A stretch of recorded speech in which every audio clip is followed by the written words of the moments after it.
Мөчлөгдсөн сүд бүсгийн аимшигт дөх. Шинэхэн гэрэлсэн хосууд бал сараа тэмдэглэж байжээ. Тэд хайрын хот Парист гайхамшигтай сайхан романтик өдрүүдийг өнгөрөөж байв. Нэгэн орой хосууд үнэтэй ресторанд хоол идчихэд явахын өмнө эхнэр нь угаалгын өрөөрөө түргэн орчход ирээ гэжээ.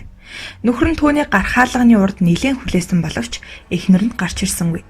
Ингээд залуу рестораны ажилчдаас эхнэрээ асууж хайсан боловч сураг гаргаж чадаагүй байна. Залуу тайван байхыг хичээж цочид буудлын руугаа ганцаараа буцаж өөрөө хүрээд ирэх байх гэж бодоод хүлээхээр шийджээ. Буудалтаа очиод нэлээд хугацаа өнгөрсөн боловч эхнэрээс нь ямар ч сураг ажиг байсангүй. Хөөрхий залуугийн сэтгэл нь улам төгшин тайван сууж чадахгүй байв. Аргаа орсон залуу цагдаагийнханд мэдэгдэжээ. Цагдаагийн алба хаагчид залууд хандан магадгүй эхнэр чинь бодлоо өөрчилсөн байх. Тэгээд ганцаараа байх хэсэг хугацаа хэрэгтэй болсон байж болох юм хэмээн хэлээд залууг тайвшруулв. Үүний зэрэгцээ тэд бүсгүйг өмнө нь гэрлэж байсан эсэх, гэмт хэрэгт холбогдож байсан үгүйг шалгажээ. Гэвч тэр бүсгүйн нэр ямар нэгэн байдлаар цагдаагийн бүртгэлд огт тэмдэглэгдээгүй болох нь тодорхой болов. Ямар ч байсан эхнэр чинь муу хүн биш бололтой хэмээн цагдаагийнхан сэтгэлээр унсан залууг багч болов хөгжөөхийг оролдож байв. Тэд залууд хандан эхнэр чинь сайн байгаа гэдэгт итгээрэй. Удахгүй та түүнийхээ тухай сургийг сонсох болно гэж хэлээд залууг тайвшруулан цочид бодол руу буцаав. Нилээдгүй хугацаа өнгөрсөн боловч цагдаагийн газраас сүд бүсгүйхийн талаар ямар нэгэн хэл сураг ирсэнгүй. Гэтэл хосуудын бал сарын хугацаа дуусаж эх орон руугаа буцах болж аргаа барсан залуу цагдаа нарт өөрт нь заавал туслахыг чин сэтгэлээсээ хүсээд ганцаараа нутаг очжээ.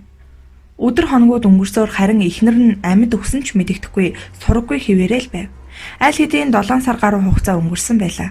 Энэ хооронд бүсгүйн талаар ямар нэгэн муу мэдээ дуулдаагүй учраас гэр бүлийнх нь түүнийг амьд гэдэгт итгэх өчүүхэн ч гэсэн гордлого тийсээр байв. Харин хөөрхий залуу амьдрах ямар ч ихтгэлгүй тэр чигтээ шүүрдэгдээд хаягдчихсан мэт золгүй өрөвдмөр нэгэн болжээ.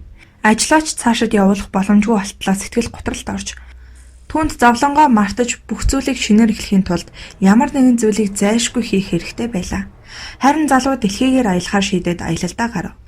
Ингэхдээ сүд бүсгүүдээ сураг тавин Парист буцаж очин өнөх зочид буудлын ойр хаваар зар тарааж хэвлэл мэдээллийн хэрэгслэр хэд хэдэн удаа зарлуулсан боловч ор сураггүй хിവэрэл байв. Бодлогыг тэндээсээ Борнео руу очижээ. Тэндхийн ядуусын хорооллын нэгэн харанхуй заван байшинд гач хөвжилтэй хүн амьтны бүхэл бүтэн үзүүлэн газар байдаг аж.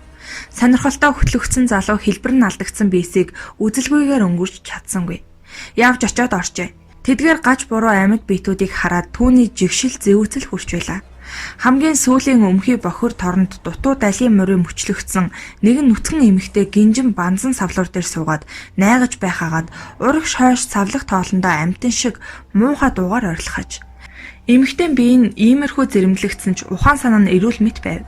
Тэрхүү гаж тогтцтой биеийг өөрлөг нь яг харах тэр агшинд залуу өөрийн ирэхгүй аимшигтай чангаар бархирчээ. Зэвүүцмээр аимшигтай хэлбэр төрхтэй түүний царайнаас зөвхөн өөрийнх нь ихнэртэл заяасан онцгой мингийг залуу хараад тэр дороо таньжээ.